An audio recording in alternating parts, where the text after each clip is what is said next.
הניסים ועל הברכן ועל הגבורות ועל התשועות ועל הנפלאות, על הניסים ועל הברכן ועל הגבורות ועל התשועות ועל הנפלאות שעשית לאבותינו בימים ההם בזמן הזה, בזמן הזה שעשית לאבותינו בימים ההם בזמן הזה. Welcome to Jewish Life, a program presented in cooperation with the Jewish Community Relations Council of New York. I'm your host, Stewart Ain. Every week we present programs of particular interest to the Jewish community, and today we're going to be speaking about the war in Israel, the war in Gaza, the war in Lebanon, and our guest is Alon Ben-Meir. Now, Alon is just recently retired from New York University's Center for Global Affairs. He's now a senior fellow at the World Policy Institute, and we've spoken over the years many times. Welcome to the program, Alon. Thank you for having me again. Thank you. So thank you. So Alon, how do you assess what's going on? This is 9 months into this war. I'm not sure people really thought it was going to go this long. How do you assess what's happening? I believe that the Israelis, specifically Prime Minister Netanyahu, has misassessed what the war itself, how it's going to evolve, albeit he had some objective in mind, that is defeating Hamas completely. But I think neither he and even the military intelligence have really assessed, well assessed the strength of Hamas, Hamas's ability to defend itself, Hamas's massive extension of tunnels to the tune of 350 miles, they're amassing massive amount of rockets and certainly munitions that will last for as long as it has been lasting. So that was a major mistake. And so no one has expected this kind of conflict against so-called terrorist group. They used to refer to Hamas as a militant with firecrackers that is going to take that kind of effort and campaign and investment in terms of military hardware, the losses that Israel and certainly the Palestinians have sustained. And so this is unlike any other war that Israel has fought over the past 60, 70 years. And just imagine, now let's compare that to the 1967 war, when Israel, in fact, was able to defeat three countries within 6 days. So that is the terrible mistake that Netanyahu has made. And I think the Israelis are paying very dearly for it. Yes, not only in lives lost, almost 300 soldiers at this point. We're recording this on July 10th of 2024, and they said 9 months into this war already. That's right. And the toll is very high. That's right, exactly right. And I think that the 300 is sort of not the right number, because my sources tell me that the number is quite a bit higher than that. Israel usually does not disclose specifically when it comes to casualties of military personnel. Wow. So yeah. So and did they really not understand that Hamas had this tremendous underground network of tunnels, or were they aware of anything like that? This is exactly what is puzzling. We have to remember this. Hamas, we have records to demonstrate that, to prove that. Hamas was created by Israel to counterbalance the PLO at the time. And Netanyahu himself, for the last 17 years, have been allowing the transfer of funds to the tune of billions of dollars from Qatar and other places, with the assumption that to allow Hamas to be as a counterbalance to the PLO, with the idea that that would prevent the establishment of a Palestinian state. That was his policy going back 16, 17 years. As a matter of fact, from the time he became prime minister in 1996, So he was determined then to scatter, to destroy the Oslo Accord, to prevent the establishment of a Palestinian state, creating this counterbalance and allowing Hamas to grow the way it has grown. Once in a while, Israel went to Hamas, so to speak, to mow the lawn. But however, he knew very well that Hamas is equipping itself day in and day out through the Rafah crossing with Egypt. They knew, Israeli intelligence, they knew that these tunnels are being built. And for Prime Minister Netanyahu, in fact, to ignore that, to suggest that Hamas is under control and we can do pretty much what we need to do, that was misleading him, misleading the public, misleading actually the entire military apparatus in Israel. Though they have been giving him signals that things are not doing well. As a matter of fact, the head of intelligence of the Egyptian army, military, 2 weeks before Hamas's attack of October 7th, informed the Israeli government that something doesn't look well. Hamas maybe is planning something, you better watch for it. And the Prime Minister Netanyahu ignored that completely. So I personally, and I wrote about it extensively, I honestly put the blame squarely on Netanyahu's shoulder.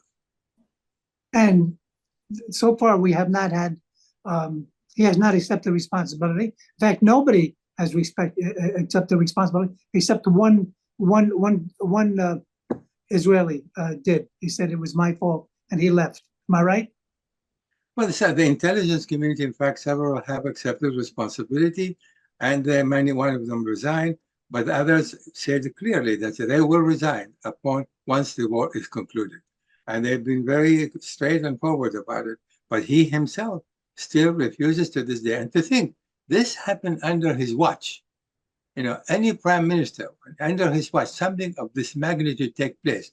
And for him to blame everyone else except himself, that is outrageous in my view. Well, people are saying that he's prolonging the war so as not to get involved. Now, he's been ordered to appear in court in December because he wanted to do it in March. The court said that's too far. Now he has to go in December for a trial. He's charged with all kinds of corruption. Correct.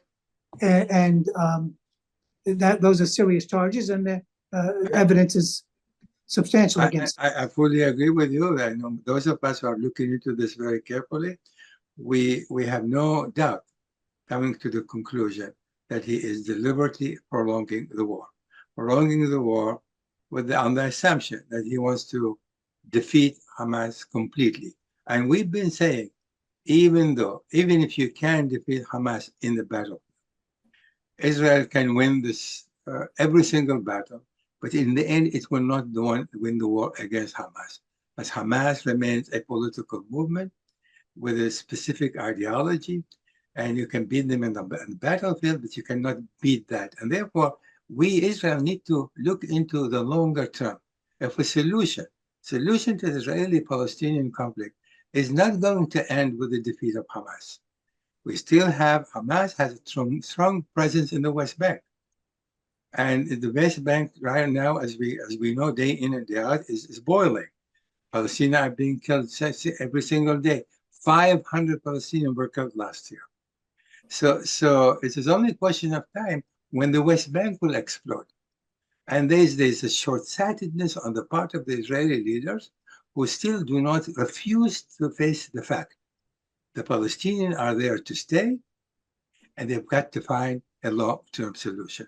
And I've been saying time and again, notwithstanding the Israeli opposition the government opposition to the establishment of an independent Palestinian state, there is no other option.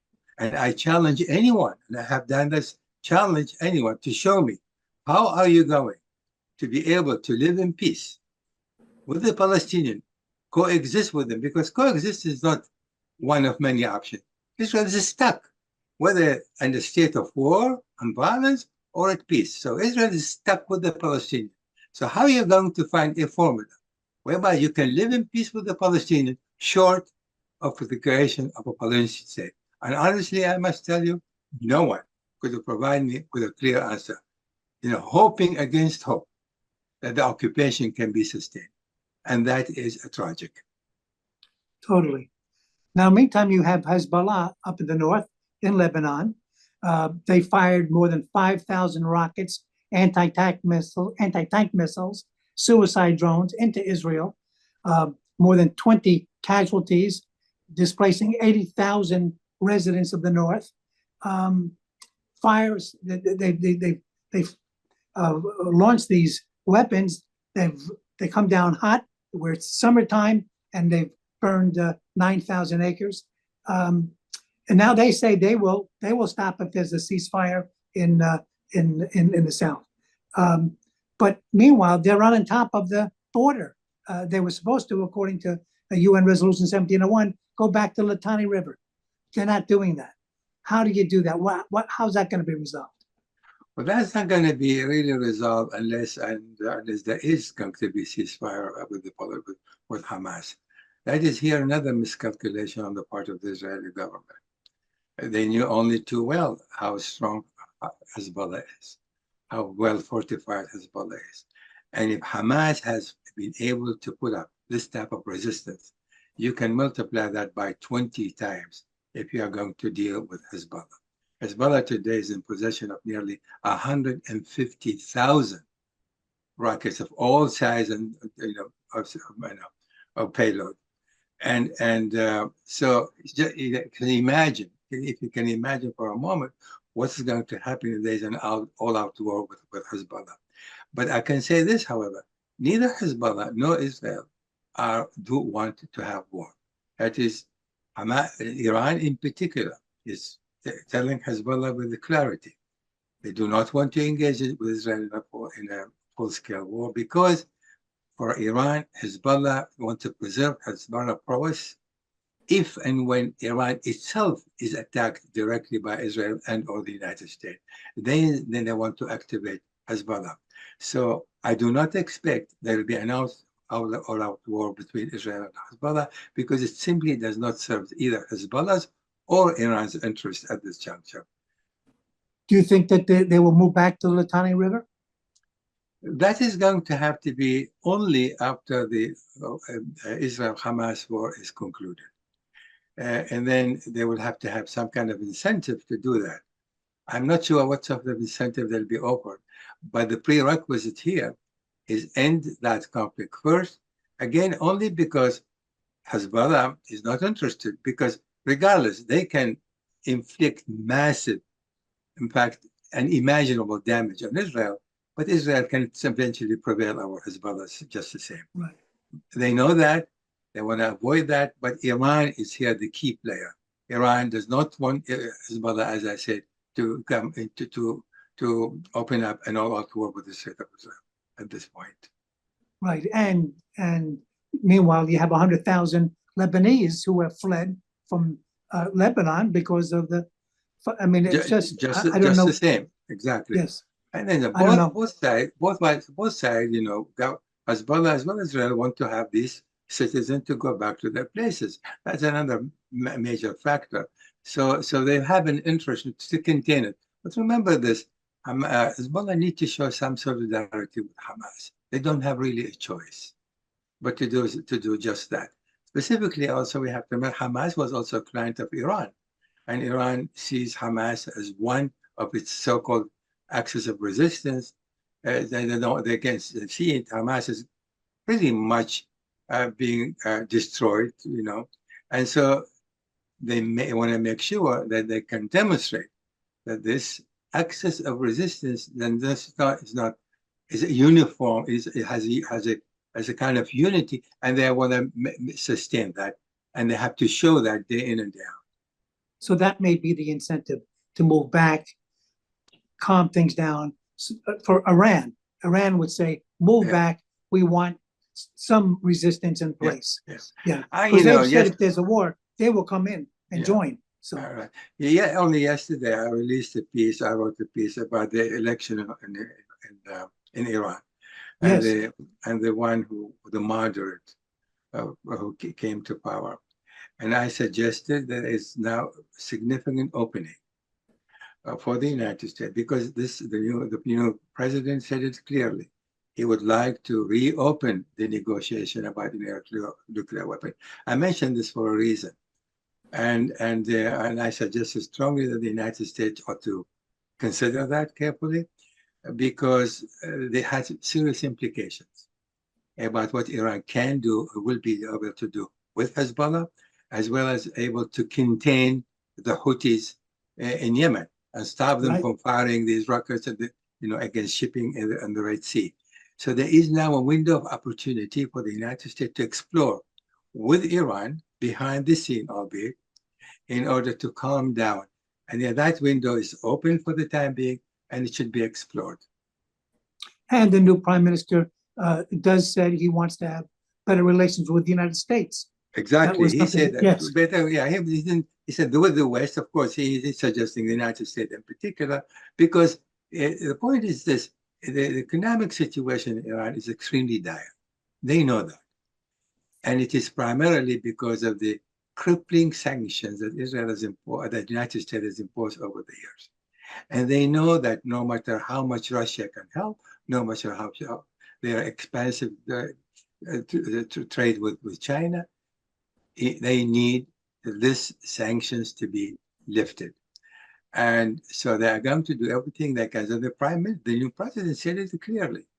This is the problem we have. We need to deal with it. We need to make sure. We want to make the sanction to be lifted. And so they, as I said, they are send the clear signals. We have received the signals, and now we're going to have to try to, react to it and work with it. Work with the Iranians. We're seeing a huge increase in Americans making Aliyah, moving to Israel, an astounding 76% increase compared to last year at this time. So do you believe that Israel, surrounded by enemies, can be secure in light of what's happening? Can the Americans going be assured that they will be safe in Israel? Well, Israel is there and will continue to exist. The question is how precarious that existence may be now and for years to come. I have advanced, again, a number of solutions to the fact that just imagine for a minute if there were to be a peace between Israel and the Palestinians. And this is something not just wild imagination. In talking to the Saudis, I talk to the Bahrainis and talking to the UAE. I talk to them day in and day out. And this is very clear. All of them, and when I suggested, all of them are interested to see Iran for them is a threat.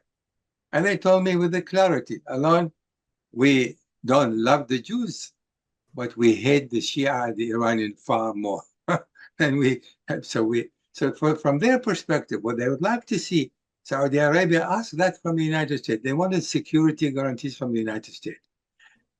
And if Israel, and along with some kind of a nuclear program to be, and transfer of sophisticated weapons. But in that context, imagine this: if there's going to be peace between, or normalization of relation between Israel and Saudi Arabia, that's going to go further. Every single Arab country in the Gulf will follow suit, and many, many other Arab countries. And to stop Iran, what you are thinking about is creating this crescent. Just think of this stuff, going from all the Gulf states to the Mediterranean. This is the kind of security belt that the United States, under Americans' umbrella, can be made. The missing link is the Palestinian state in the middle. If you have that bridge done, this is kind of the crescent, security crescent that you can create, and there is nothing more powerful than stopping Iran, its ambition to become the region's hegemon. This is what need to, in my view, this is the kind of approach we have to take. It is doable, and everybody wants it. Every single Arab country wants it. All of them would like to normalize relations with Israel. But as long as there is this agonizing problem with the Palestinians, they do not want to make. As a matter of fact, Saudi Arabia was willing to settle before the war on something transitional that could lead to a Palestinian state. Now, after the war, they say, we need a clear path that would lead to that eventuality. So we need to think again, more strategically, and more comprehensively, how do we want to see the region in 20, 30, 40 years from now? And we see Iran acting up. We saw these protests on college campuses, in favor of Palestine and all this kind of stuff, and anti-Israel. And now we see that the Iranian government, according to the U.S. Director of U.S. National Intelligence, Avril Haines, she's saying that Iran government actors have sought to take advantage of the ongoing protests regarding the war in Gaza, using a playbook we've seen other actors use over the years. We've observed actors tied to Iran's government posing as activists online, seeking to encourage protests, even providing financial support to the protesters. So they're out there. It is true, but you have also to think in terms of the student, the young student, who are looking at what's happening in Gaza. And this is, the atrocity. I mean, what is happening? It's really tantamount to to war crimes. Can you imagine? There's some 37,000. More than half of Gaza is basically ruined. It's a flat today. Among the 37, at least 20,000 women and children. So these young people on campuses are looking at this. Everyone forgot the 1,200 Israelis had been butchered. And the 250 that were kidnapped. Okay, half of them went back. That's no longer being talked about. They are looking at the horror that is unfolding in Gaza. Surely, every enemy of Israel will support that kind of demonstration, that kind of resistance. Yes, but what they see and what they hear, we cannot deny. And that is really what is motivating these young students all over this country and in Europe. Because from their perspective, a country like Israel, a democracy that cares so much, presumably, about human rights, about equality, about all of this, inflicting that kind of damage, that kind of disaster, these type of unimaginable losses on that strip, it is hard to swallow, hard to accept. So in a way, I can really blame them for coming out and saying this is not acceptable. Is it really acceptable to us as Jews? I mean, this is what you have to look at. We who have suffered, persecution, expulsion, and death, and discrimination, and anti-Semitism throughout the century. Can we allow ourselves to abandon our basic moral values and do something of this magnitude? Is it all necessary? When in fact, we, that is Israel, enabled Hamas to be what it is today. That is Israel's mistake. But I hold Netanyahu, the prime minister of Israel, the responsible, almost solely, to this horrific development that it should not have happened in the first place. Yeah, I think it's not only him, but I think the whole government there, this right-wing government, and they want to continue. Ben-Gvir, they want to continue this. They don't want to. They're talking about trying to have some peace talks and maybe hostage release as we record this, but they want to continue. And this is true. But you have to remember, though, he has options. Benny Gantz told him, "You can dissolve this government. We're happy to join you." He does not want to dissolve his government. It's in his hand. That's why I don't really blame them. They have their own. They are mad. I mean, who is Ben-Gvir? He's a terrorist himself. So he surrounded himself with the criminals, just like he himself. But he has options. If he wanted to end the war tomorrow, he can end the war. If he wanted to form a new government and articulate a future, do we know what is going to be the future of Gaza today? We don't. He is refusing to articulate, to say, what is going to be the exit strategy? Where do we go from here? Okay, you smash Hamas, you destroy Hamas, and then what? So Ben-Gvir and others say, we build a new settlement. They are totally blind and ignorant to see what's happened in the West Bank. All of these years, 57 years of occupation, and it is getting worse by the day. So when you look at it, they just took another 5 square miles. Yeah, yes. And remember this, the Israeli-Palestinian relations today, it has been worse than ever before since the Israel independence. It's been never we've seen this power of deterioration between the two sides like we're witnessing today. And then under whose watch? Is Netanyahu's watch, after 17 years of almost continuing governing of the country. Who do you think would take over in a new election? In new elections, who's going to win? I mean, you know, when we look at the political, horizon there, I think Ben-Gaz probably will be the most likely one to win, to become the next prime minister. But of course, you know, you're going to have a new election. Netanyahu knows this only too well. If election is going to be held this month or next month, the Likud will lose decisively. He will have to face a commission of inquiry about what happened. That is inevitable. And this is one of the reasons he doesn't want to face that, inevitable dark day that he's going to face, because he may very well end up, also has 3 criminal charges against him that is pending. He could end up in jail. He knows that. And so he is pretty much, in my view, sacrificing Israel reputation, Israel blood. He's sacrificing so much to save his political skin. And that is something that it is tragic for Israel, and tragic for the Jewish community around the world as well. Do you think that after this is over, there's going to be some change in the electoral system in Israel, so that there can be a change more readily? I mean, here he's blocking it. It's not. There's no change. We're not until 2026. Our elections. I mean, if he doesn't, I don't think he's going to last till 2026. No.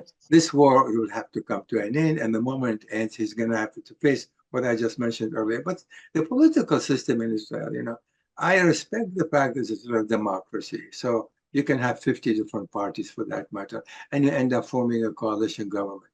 That's just not in Israel. There are many countries, democracies, that have 5, 6, 7 different parties. But the problem here is this. In Israel, like Ben-Gurion said decades ago, Israel has 6 million prime ministers. Everyone in Israel wants to be the prime minister. And what happens when you have a coalition of people who do not want to reconcile and establish an agenda that all support? What happened? They begin to compromise, and they settle on the minimum denominator. I just want to mention to you one example, which is terrible to think about.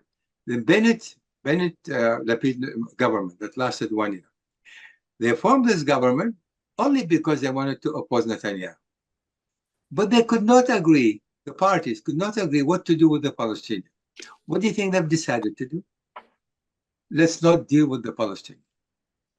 They took it out of the agenda as if it was just a side issue that can be ignored, when in fact it is the heart of Israel's very existence as we know it. So this is the kind of government which you have to have, is a government that is not united, is a unity when there is a war, but a government that has an agenda that is going to pursue in order to, make Israel what it's supposed to be. Right. Alon Ben-Meir, thank you so much. It's been a very fast half hour. Thanks so much. It's my pleasure. Thank you. My name is Stewart Ain. This has been Jewish Life. Until next week, have a good one.